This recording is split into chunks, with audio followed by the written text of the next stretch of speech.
Good morning. So natural selection is moving along. I think I'm starting to be able to tell who is going to make it or not. Not by watching them, not yet, but by talking to them. Like if you ask them this question, do you think there's a difference between science and paid science? And the guy who's going to make it, he will say, oh yeah, of course. There's a huge difference. There's science and then there's paid science. Yes. And the one who is not going to make it, he will say, what are you talking about? It's just science. There's nothing like paid science. It's all science. And he will be upset, something. Yeah. Yeah, he's not going to make it, you see. And I saw this. This is from CNN in the United States. Brian Stelter, he said this the other day. He said, 4 little words, do your own research, are hurting the US pandemic response. This is hilarious. And there's a long list of these comments from US mainstream media. There was one in the New York Times in February.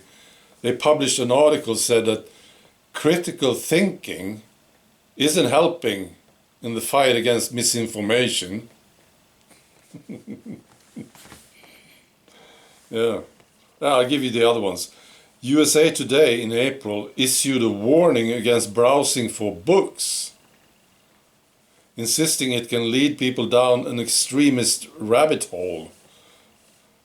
And then Forbes, they ran an article. It was titled this: you must not do your own research when it comes to science. Wow. Right, so I have more news. This is the Norwegian Institute of Public Health, Norwegian. They do not consider the C-19 to be more dangerous than a seasonal flu. Well, that's good news for you guys in Norway. Well, I think it was a flu from the beginning. It was a flu. They just manipulated the numbers, the death numbers, and they didn't give people the proper treatment. So it looked much worse than it was. It was a flu. It's a flu. Yeah. So that's good. Second day of protests in Melbourne. I was just watching this. And these guys in Australia, in Melbourne, I've seen Brisbane and Perth, other places too, but I've been watching Melbourne. Right, you don't play around with these guys in Australia. They are so pissed off. Yeah, and this time they brought objects like glass bottles and stuff. So they were prepared for what's coming.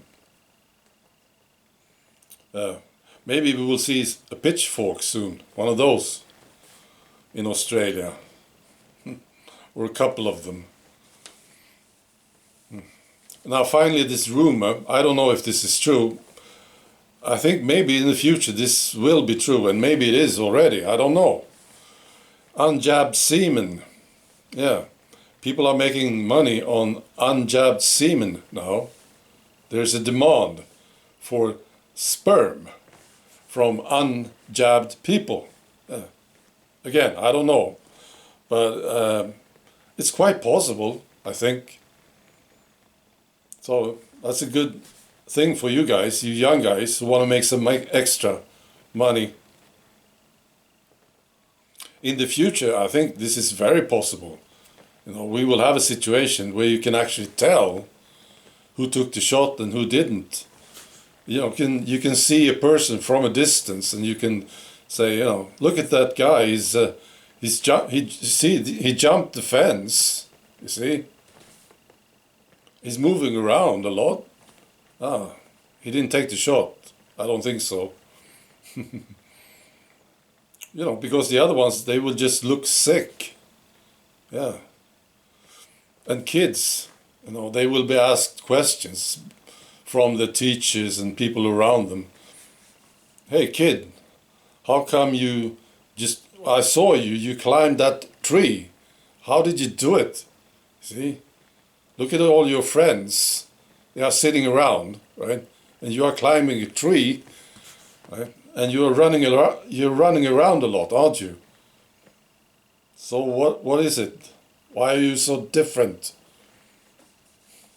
And he will say, yeah, my parents, they didn't take the shot, you see.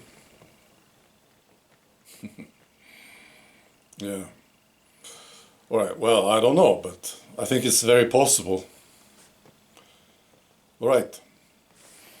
Be good.